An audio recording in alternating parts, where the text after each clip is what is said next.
Sheikhna. May Allah bless you. We've received a number of questions on the student portal Yes. on the KLC. A number of them were addressed in the lectures, but some of them would be beneficial if you can shed some light on them. Yes. The first of these is perhaps this one. It goes as follows, and it says, why do we have to be the Khalifa of God on earth? What is the purpose of that?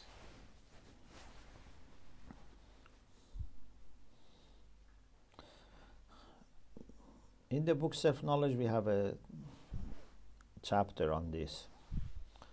So, to be Khalifatullah is the highest position that we can have in this life.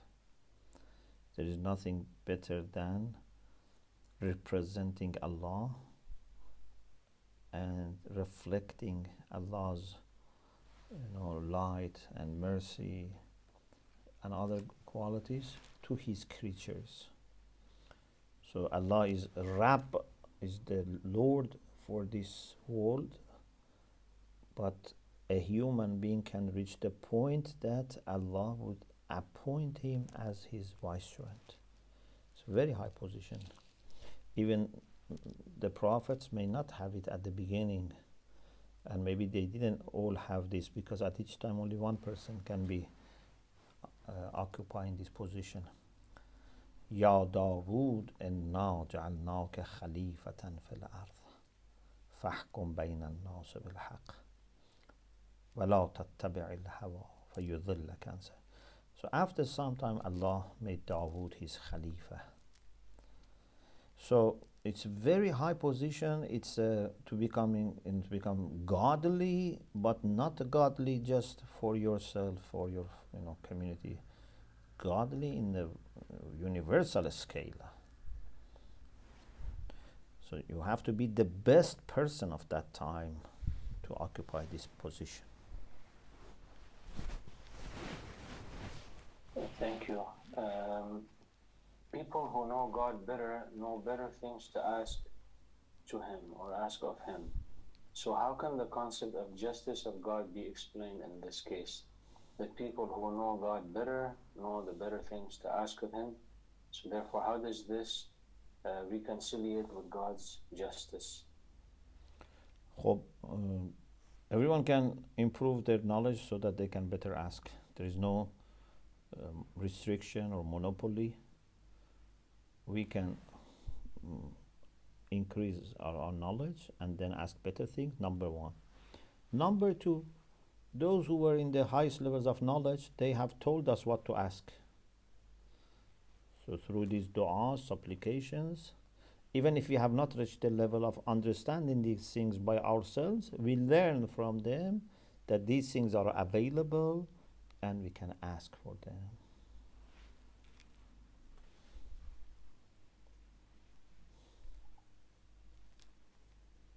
Thank you. You're welcome. Another set of questions that we have, also from the student portal, there's quite a few. We'll take maybe one or two more, as follows.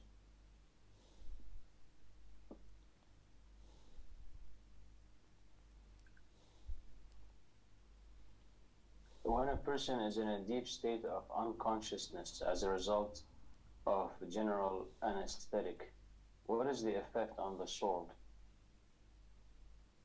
Sorry. If somebody is let's say somebody is in a coma, or is basically in a coma or unconscious due to a medical situation. What is the effect on the soul? In such conditions, the effect is only in the relation between body and soul.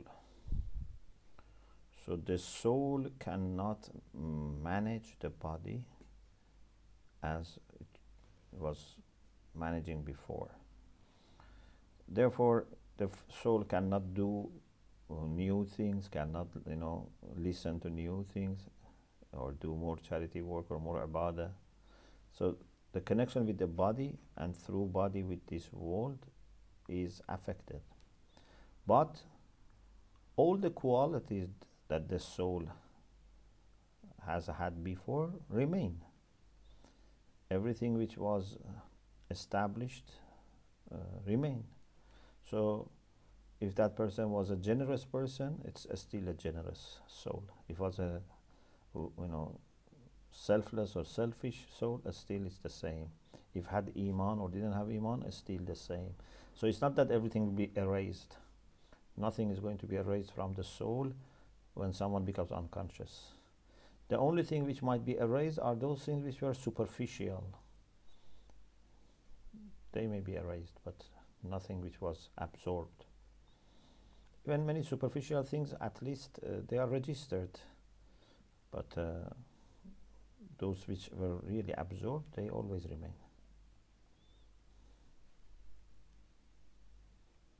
Thank you. There's a related question about, because it has to do with the stability of personality and the immateriality of knowledge, and it has to do with the immateriality of the soul. So we say that that knowledge. The question is as follows: how does the argument of the stability of the of personality and the immateriality of knowledge account for occurrences that cause changes to both personality and knowledge? For example, brain trauma, dementia, schizophrenia, when the change generally occurs in early adulthood. In these instances, there may still be an I, however, it can be radically different from the I that was in the past. I apologize if I misunderstood this theory. Thank you. Okay. So, if it is like the previous question, in the sense that connection between body and soul is affected, then the answer is that. If no, the connection is there, and because body has gone through some injuries in the brain, or I don't know, some trauma, etc., the soul is affected. Yes, then this is deeper. This is affecting the soul, but of course Allah considers this difficulty in expectations.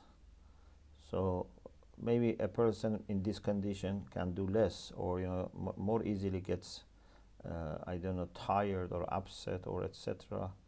Tranquility is less, concentration is less. Maybe all are taken into account. Allah would compare this person not with others, not even with himself or herself when they were okay. Allah compares this person with himself or herself in this condition, in the sense that what's the best you can do? That is the highest standard. What is reasonable to do? This is the minimum standard. Between minimum to the highest, you get a degree. If you do less than what you are possibly able to do, then this would be considered as a problem. But just something which is possible for someone in that condition, not in good condition. Thank you, Sheikh. May Allah bless you. Alhamdulillah, we have covered a good number of questions. Inshallah, there's still more questions to come. We can take them. Inshallah, now we'll proceed with greetings. Inshallah. And so we start with Sister Arifa Sulaiman from